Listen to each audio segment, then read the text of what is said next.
Oi gente, aqui ele está falando é Alessandro Albuquerque, psicólogo, e hoje eu tenho uma enorme satisfação de estar aqui com a professora Márcia Tassinari, que é uma estudiosa dos neurônios espelho, e para mim é uma grande honra estar aqui ao lado dela. E tudo bom, professora? Tudo bem, Alessandro, prazer. Bem, professora, eu não sou uma grande estudiosa dos neurônios espelho, não, hein? Não vou me comprometer. Eu tenho grande interesse. Ok. Bem, professora, o que levou a senhora a chegar nos neurônios espelho? Como foi essa trajetória? Então, a minha trajetória profissional, eu sou muito envolvida, olha para lá, olha para você. Okay. Então, eu sou muito envolvida há muitas décadas com a contribuição do Rogers, abordagem centrada na pessoa, para a psicoterapia, para a educação, para o trabalho com grupos. Dentre várias coisas que o Rogers nos deixou como legado, a característica principal da postura dele sempre foi a ênfase na capacidade de compreender empaticamente o outro. Rogers sempre enfatizou a empatia como aquilo que legitima a humanidade no outro.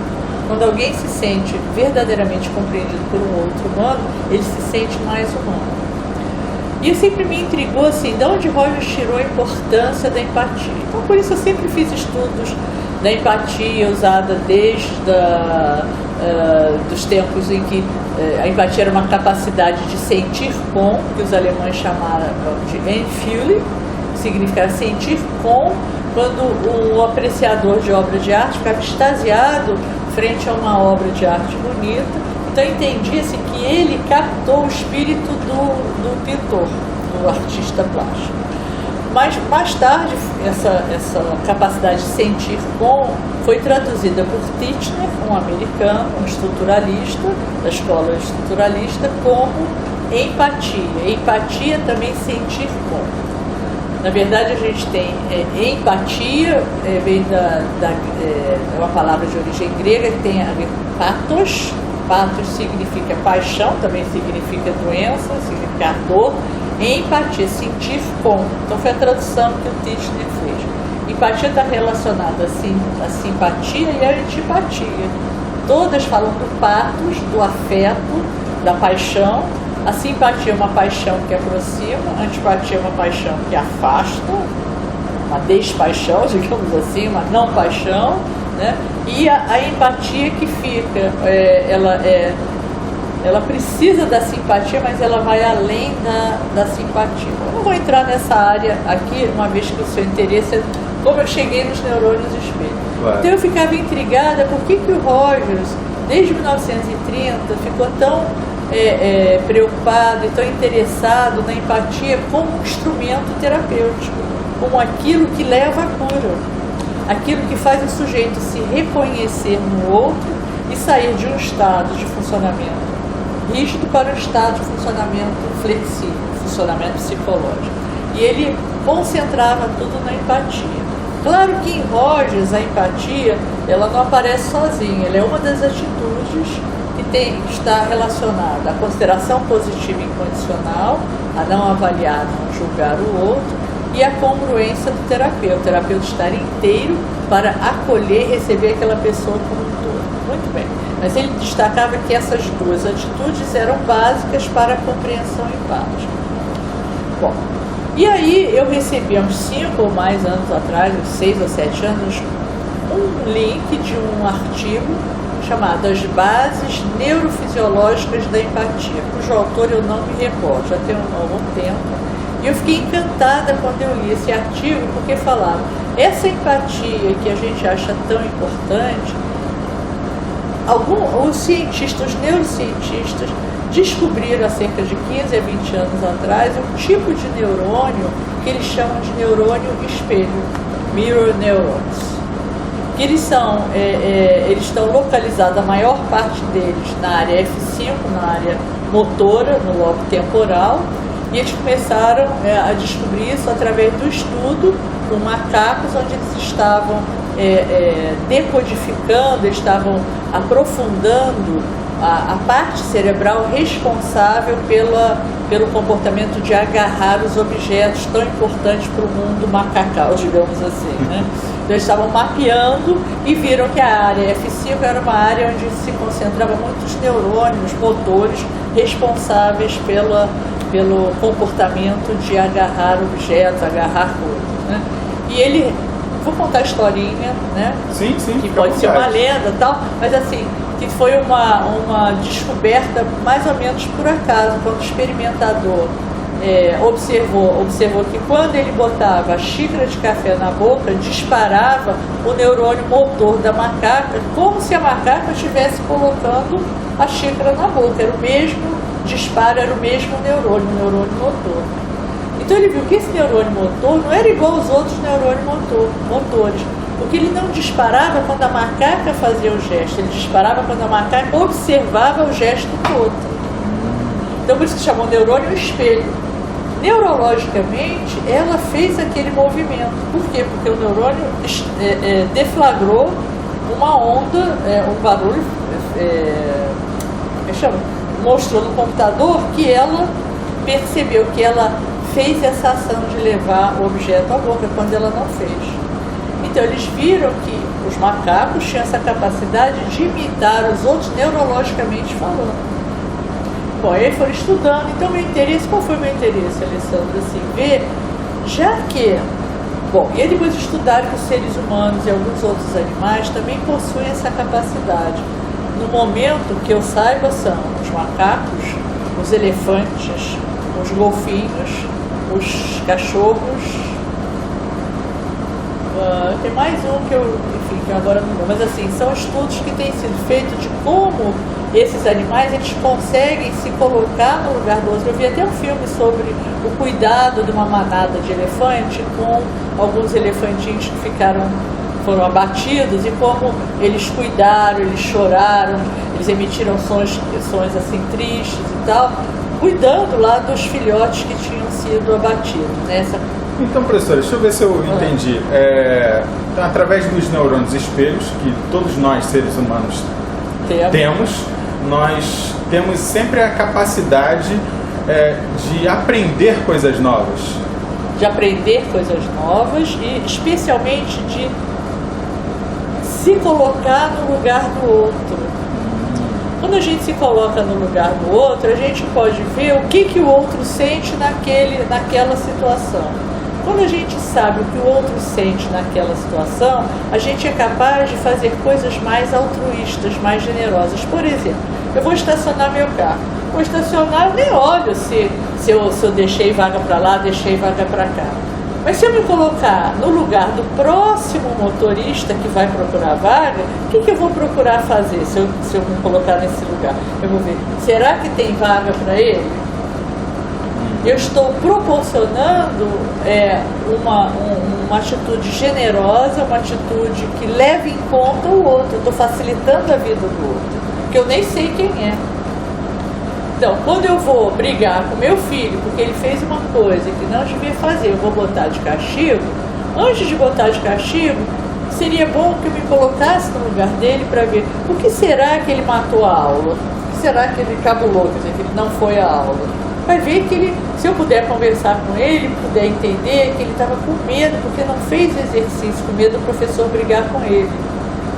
Então, se eu entendo a razão dele, para entender a razão dele, eu tenho que tentar me colocar no lugar dele. Isso vai nos aproximar. Eu posso até ainda colocá-lo de castigo, mas eu não vou achar que ele fez isso por fazer. Eu vou entender a razão que o levou a fazer isso. Então é claro que a gente pode aprender, não é uma aprendizagem cognitiva, intelectual. A gente pode aprender a respeito dos humanos melhor se a gente pudesse colocar no lugar deles. Esse conhecimento é fantástico, né? Porque ele nos leva a uma outra percepção, uma outra visão, né? E eu fico pensando aqui, qual o impacto disso na educação, né, das crianças, por exemplo, Exatamente, que crescem como tendo espelho os seus pais, né? Então, tendo, através dos neurônios espelhos, quanto mais bom exemplo elas tiverem, melhor seres humanos elas serão? Mais ainda, eu vou mais além, que é um projeto que eu estou pretendendo desenvolver aqui no SPA da Estácio, que é fazer um grupo para treinar a empatia dos pais. Se os pais, assim, o neurônio espelho vão nos dizer o seguinte: todo mundo tem neurônio espelho, mas por que será que alguns são mais empáticos do que outros? Provavelmente porque essas pessoas exercitam mais.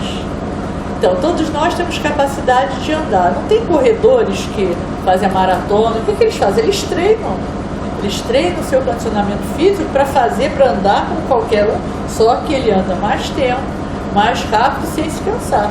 Eu não consigo fazer 1/1000 do que um corredor de maratona faz. Por quê? Porque não tem treinamento. Mas eu posso andar. Eu tenho essa capacidade que ele tem, mas eu não tenho treinamento. Então, a minha ideia é que é uma coisa assim de prevenção de saúde, prevenção de transtornos mentais. Minha hipótese é: se os pais são mais empáticos com os filhos, eles vão ser mais amorosos com os filhos, vão criar filhos mais saudáveis. Se a empatia é a cola que liga as pessoas, socialmente falando, se eles estiverem num ambiente familiar mais amoroso e mais empático, eles vão ser necessariamente crianças mais saudáveis. Não quer dizer que eles não vão ter problema nenhum, mas eles vão ser mais saudáveis, porque eles vão se sentir reconhecidos, legitimados nas suas diferenças desde pequeno. Então, de uma certa forma, então todos nós temos a capacidade de treinarmos as nossas atitudes, nosso comportamento, para que a gente tenha uma inteligência emocional melhor. Com certeza, com certeza. A inteligência emocional, quer dizer, os neurônios espelho andam de braços dados, né? Porque a inteligência emocional, para onde ela vai apontar? Porque a inteligência não é só um fator cognitivo, intelectual, atinge também as emoções. Se essas emoções minhas puderem ser reconhecidas melhor pelos outros, nós vamos praticar melhor a inteligência emocional. Eu e o outro que me reconhece, que me legitima como um ser humano. Então, eu acho que estão de braços cruzados. Eu acho que o Goleman estudou neurônio espelho, mas para ele não teve tanta importância porque ele não é um clínico, né? Para mim tem muita importância porque, além de ser uma psicóloga clínica, eu treino alunos. E eu preciso, por exemplo, agora eu já sei, através do neurônio espelho, que todos os meus estagiários, mesmo aqueles que têm mais dificuldades, eles têm essa capacidade. Eu sempre achei que tinha, agora eu tenho certeza. Eu sempre achei por uma coisa de intuição e porque o Rogers achava. Agora eu sei que nós todos temos neurônio espelho. E o que eu faço? Eu promovo, eu facilito, eu treino esse neurônio dele. É igual músculo, se você não treina, fica debilitado. Exatamente. E a importância do professor, então, ela é maior, então é maior do que a gente pensava, né? Sim, o professor é um espelho, é um exemplo, aprendizagem por observação. Essa descoberta do neurônio espelho também vai dar mais consistência ao Alberto Bandura, que destacou a aprendizagem por observação. Ele destacou que era importante, mas ele não sabia que a importância é porque a gente tem capacidade de observar e de imitar o outro. Então, na verdade, a aprendizagem por observação se torna mais forte, mais consistente agora, com a comprovação do neurônio espelho, porque quando ele foi um visionário também, o Bandura. Quando ele falou, não tem aprendizagem só do treinamento e do condicionamento, tem aprendizagem também por observação. Né?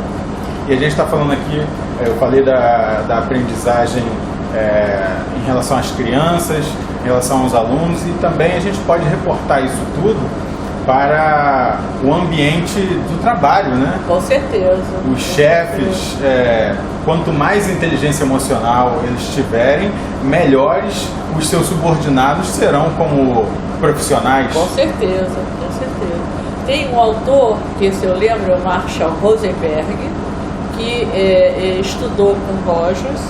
Ele, a partir do Rogers, desenvolveu uma metodologia chamada Comunicação Não Violenta, CNV. Não sei se você já ouviu falar. Já. Então, ela é baseada em inteligência emocional, ela é baseada na empatia, na capacidade ele ensina a compreensão empática, a escuta empática para leigos assim, ao redor do mundo todo, eles fazem treinamento de comunicação não violenta. Como a gente se comunicar melhor. Então, o meu projeto para o treinamento com os pais é baseado nessa comunicação não violenta. Né? Quer dizer, você poder ouvir até impropérios do outro em relação a você e escutar isso empaticamente, entender o ponto de vista do outro. Sem se desequilibrar, né? Sem se desequilibrar, porque na verdade a empatia, quando eu me coloco no lugar do outro, isso dissipa as barreiras entre as pessoas, os preconceitos, isso ajuda a dissipar, porque eu vou entender, meu Deus do céu, essa pessoa, quando eu converso com ela, quando eu comunico com ela de uma forma empática, quando eu a compreendo empaticamente, eu vou saber se ela levantou e bateu a porta, o que será que levou? Aí eu posso ou perguntar a ela, ou tentar rever os passos, o que houve antes. Ah, ela se sentiu muito ofendida por alguma coisa que eu falei, eu fiz e tal. E a resposta dela a essa ofensa foi não me confrontar, foi me ofender dessa forma, levantar, por exemplo, e bater a porta. Se eu chamo ela de novo, eu posso falar, em que eu lhe ofendi? O que foi tão difícil para você? Eu posso chamá-la e aí a gente pode chegar a um lugar. A um consenso. A um lugar, a um consenso em que eu vá ceder alguma coisa, mas ela também vai ceder. Ela vai reconhecer que existem outras maneiras de falar do seu aborrecimento, da sua frustração, da sua chateação. E talvez eu possa rever outras maneiras de me dirigir às pessoas, dando um pequeno exemplo assim. Isso é ótimo, então, isso assim, é maravilhoso. Eu acho, Alessandro, que a empatia é revolucionária. E eu estou me baseando num livro do Jeremy Rifkin, que fala A Civilização Empática. É um livro que eu não acabei de ler, é um livro muito grande. Então ele vai falar que o futuro da civilização, da espécie humana, é o desenvolvimento da empatia. Não, e o mais importante de todo mundo que está assistindo a gente é saber que tudo isso pode ser trabalhado, né? Através de exercícios, pode ser treinado, através de exercícios simples até, para que a pessoa possa adquirir uma maior inteligência emocional, criando um pouco mais de empatia, trabalhando um pouco mais a resiliência, né? Exatamente. Então essas coisas são temas muito atuais e são temas que estão muito interrelacionados. Okay. Professora, quero te agradecer muito a oportunidade de estar aqui. Tá? Ter me convidado, espero que tenha sido útil um pouco desse meu início a essa novo tema que eu tenho me debruçado. Eu não tenho dúvidas quanto a isso, tenho certeza. Tá bom. Muito obrigado, professora, e até o próximo vídeo.